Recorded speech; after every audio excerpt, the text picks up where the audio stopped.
Greetings, mate, and welcome aboard. Stuart Charles here, HomeStudioBasics.com, helping you make sound decisions. So, before we get started, consider subscribing to the channel, like the video, and maybe even join the Patreon if you really think I'm a funny guy. You really are a funny guy!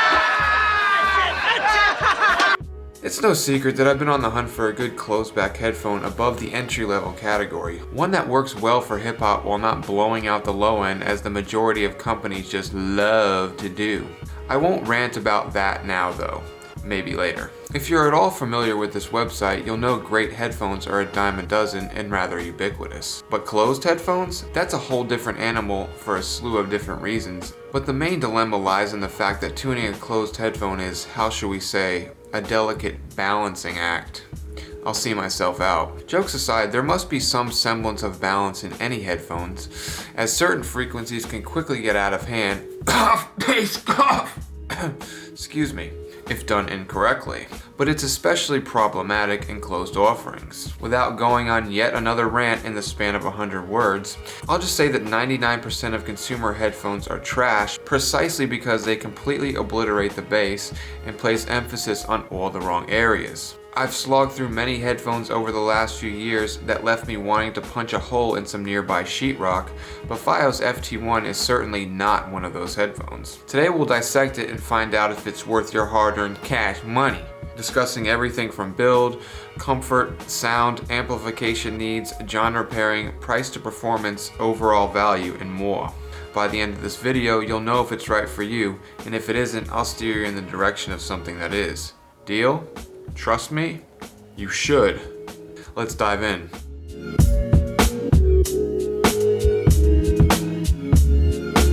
Kicking things off, the FT1 is available in two different color schemes, North American Walnut and Beechwood. This natural, solid wood, with its smooth grain and delicate texture, reduces cavity resonance and minimizes standing waves according to FiiO. And spoiler alert, Beechwood is native to China and characterized by its dense and hard material, strong corrosion resistance, and beautiful grain, making it a top choice for boats, vehicles, furniture, and instruments. The first thing you'll notice is how nimble they are. Coming in at 340 grams without the cable, they are lightweight but seem very sturdy. The cups rotate a little east to west and they also fold north to south, but not all the way down. Made of a breathable protein leather plus fabric combo, the obviously Hi-Fi Man inspired ear pads are a mesh design, helping to dissipate heat buildup between the ear cushions and your ears. Seems FiiO knows what's what already, as this pad choice works incredibly well for, well, everything. The Nugget headband pads are also a suede fabric material and provide just the right amount of support while also not intruding into your head and creating uncomfortable hot spots. The bail structure features high quality ball bearing slides offering a 12-level adjustment and quite a bit of real estate for even the largest of melons. One great point I came across online was that this metal splint slides right over top of the pad, and that's definitely asking for problems later if experience has taught me anything. This combo will undoubtedly cause some marks and such, but I'm not going to freak out about it too much since it hasn't actually happened yet. I will update the article accordingly, link below. Rounding out the build are dual 3.5mm terminations, and the package includes two sets of silver-plated oxygen-free copper cables, 4.4mm and 3.5mm. Because of its lightweight and fairly compact design, the FT1 is incredibly comfortable and fantastic for extended listening sessions. The cups are wide, deep, and spacious enough to accommodate most auricles, so if you have ears the size of Texas, you're in luck. Moreover, clamping force is just right and they toe the line of too tight versus too loose incredibly well, falling somewhere in the middle and almost disappearing on your head. But none of that is what I really wanted to talk about. The reason I'm so excited about these headphones is because of how they sound.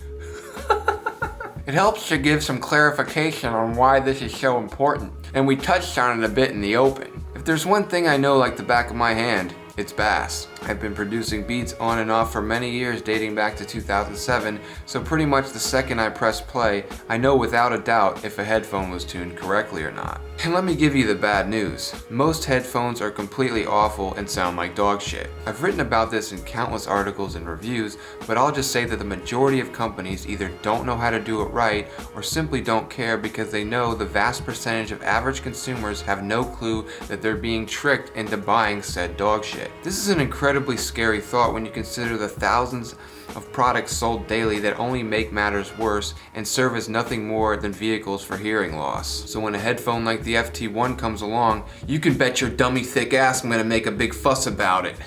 Let's take a look. FiiO, in their "we actually have somewhat of a clue" understanding of frequency response, opts for one of the preferred bass curves. There are a few that work well, but this particular one calls for a sub-bass shelf from 0 to about 40 to 50 Hz, followed by some emphasis in the all-important 60 to 90 Hz area, i.e. the most relevant information of the low end, and finally ending in a mud/bleed cut around the most crucial regions of 100/200 to 300 Hz. Oh my God, hallelujah, praise the Lord. I don't have to drive off a cliff today. While you don't necessarily need much sub-bass emphasis below 40 Hz, since these areas are largely inaudible, I'm mostly fine with it as long as there's a mid/high bass cut. This is hugely important since the majority of cheap consumer type headphones and even more expensive dog shit boost these areas, ultimately ruining the entire sound signature and further perpetuating the myth that gobs and gobs of never-ending bass is somehow okay. It's not. What it actually is an eternal nightmare, the likes of which you can never wake up from. So hell, essentially. Experience brings perspective, and perspective brings despair. Despair that I yell to companies at the top of my lungs and they still don't listen. But guess what? FiiO didn't need to listen because they already knew what not to do. I could shout it from the rooftops, I love you, I love you, I love you. Now, would I instead prefer more of a flat line in the sub-bass areas or a bit of roll-off? Sure, but I'm not going to lose my shit over it and freak out, man. The worst you'll likely experience is a bit of subtle hum, perhaps a little bleed. But again, pay attention to how the track was engineered, as it's the most important ingredient to a happy listening experience. The reason why 60 to 90 Hz is so important lies in the fact that these areas provide the most slam, weight, impact, lushness, and overall wetness of kick drums and bass guitars, i.e. it's the part of the bass that you can hear the best and also sounds the best if it was mixed right. It's what gives hip hop and any similar genre that bounce and pop, so don't be docking no points from this quick rap, I spit facts, this and that, kicking back, but let me get back on track while you give me some dat. Bars!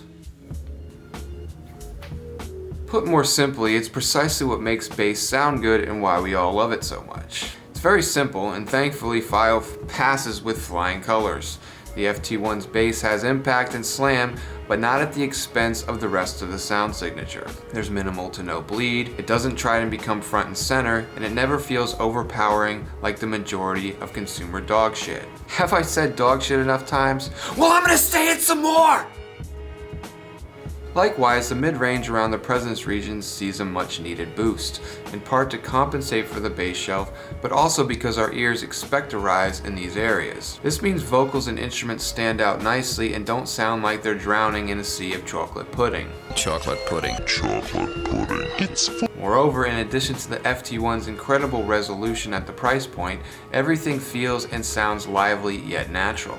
There's no resonance, honk, or strange peaks and dips around the mids. And unlike other inferior products, you won't get a sense that the sound is metallic, scratchy, tinny, or otherwise artificial and contrived. This is a warm tone with great resolution and a smooth overall profile. In fact, the FT1, for a closed-back headphone in its price bracket, provides incredible levels of detail and overall coherence. The timbre of lower registered instruments and notes, such as that of an organ, are rendered clearly and naturally, providing presence and warmth while at the same time not subtly lulling you to sleep like a 400 series HiFiMan or an HD650. This is also of paramount importance since many headphones end up sounding a bit too sleepy and dull at times, especially as you start to move into the areas of 1K and after. The high end isn't a sore spot at all, but some may take exception with its somewhat laid back vibe. Don't get me wrong, hi-hats, cymbals, flutes, clarinets, violins, trumpets, and other high-pitched instruments will have a very natural, crisp character, but this is in no way a bright sound. And let's be honest, bright is what some people want. I personally feel as though it strikes a pretty decent balance between overly dark and too bright, but please keep in mind your perception of the treble depends on and can vary wildly from track to track depending on the artist and their skill level in EQ/mastering, etc. This can also be said for the rest of the signature. For instance, if a song sounds muddy, don't immediately assume it's the headphones. It could just be the track. This, again, is why I harp on its importance so much. Fast focus sleepy tigers. One area in which they falter a tad is the soundstage. To be expected to some degree. Separation is good and spacing too, but if you're expecting a wide, open image with loads of height and depth and width, and oh my god, it's making me horny, you're going to be disappointed. Because we're dealing with a closed back, this is to be expected on some level, but I would say temper your expectations accordingly. As alluded to earlier, resolution and timbre are both incredible for $150 to the point of astonishment. The most minute details start to emerge and the tone of instruments and the whole shebang is exemplary. I was hearing all sorts of strange artifacts and songs not previously aware of, and it made the immersion/intimacy factor all that much better. In addition to that, this is the quintessential bass head sound and tuning. Why? Why? Because it works and has always worked. It's how hip-hop was meant to be heard. Listen to the song linked below and tell me I'm wrong. You haven't bought it yet? What are you waiting for? This is another example of a headphone you hand to some leftover Beats by Dre homie who might not be able to hear you because his ears were blown to bits way back in '06. Who would have thought that a poorly constructed bass response could result in hearing loss? Anyway, you might find yourself shaking your head at how a closed-back headphone under $200 is capable of this much glory on such a massive scale, and I too was shocked. It's one of those things that restores your hope in humanity. Somewhat. Though primarily meant for harder genres, I believe the FT1 is great for the majority of music you may come across due to everything we just discussed, but primarily because of its excellent tuning and splendid resolution at the price point. In other words, these headphones punch way above their class and present a fantastic price to performance value proposition. No questions asked! Don't overthink it! And they're super isolating. So if you have neighbors who stay up into the wee hours of the morning screaming as loud as possible for literally no reason at all, don't panic. Don't fret and try not to lose your mind. Just buy the FT1 instead, put it on your head, open the collection of dope songs linked below, and press play. Now relax. At 32 ohm impedance and 98 decibel sensitivity, they're pretty efficient too and don't resist power much, so nearly anything will work well. Don't overthink it. In case you missed it before, I used them with an iFi Go Link, FiiO BTR13, K7, K11, JDS Atom 2, Universal Audio Volt 2, FiiO K19, iFi Zen, and the list goes on. It's completely stupid and unnecessary, yeah mate.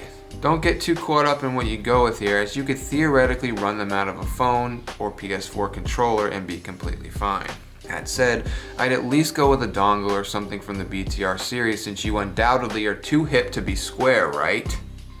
Given the overwhelming positive experience I had with these, I was expecting them to be in the ballpark of around $300. If you can believe it, they're $150 and include a beautiful hard shell carrying case, snap-on 1/4-inch adapter, and 2 sets of cables, one balanced. What? That's right, you heard me correctly. What more could you want? Nothing, that's what. The FT1 represents an almost perfect value proposition and I can't recommend them highly enough.